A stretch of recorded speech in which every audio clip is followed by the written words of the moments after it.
Nothing new. The city released today the numbers that it spent on arresting protesters at the scene. The city spent $45,000 arresting protesters at the scene. That I hope we send as an invoice to the bank. That those costs should be passed off too. There's no way Minneapolis property taxpayers should be footing the bill for people that are trying to keep a family in their home. So I hope we send that off as an invoice to PNC and ask them to pay for it. Yeah. I think there's more that we can do, putting pressure on banks, and also we need to make sure that arresting every protester is not a sustainable resolution to the foreclosure crisis. So we need to be more upstream in looking at these banks as properties are approaching sheriff's auction.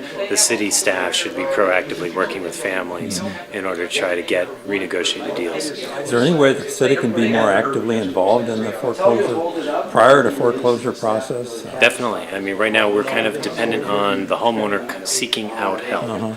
Rather than us working when we see that something has started a foreclosure process. We don't necessarily make contact with every family that has started the foreclosure process, and then there's a period of time where nothing can happen. I mean, that's the time when the city should be helping to renegotiate, and I think we could be more aggressive. What about the Cruz family? Has anything else happened there? I'm not aware of anything specific. And as far as negotiations, and I don't want to, it's a little bit of a privacy issue, but I have been in contact with the Cruz family about how to continue supporting them.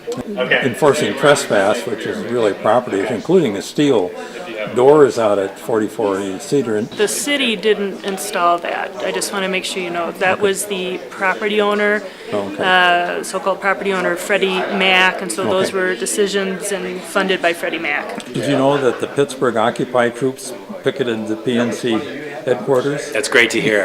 That's great news. I hadn't heard that. We've seen successes, whether it's Citibank or U.S. Bank. Direct pressure on the banks results in significant bad publicity and encourages the banks to renegotiate. And so.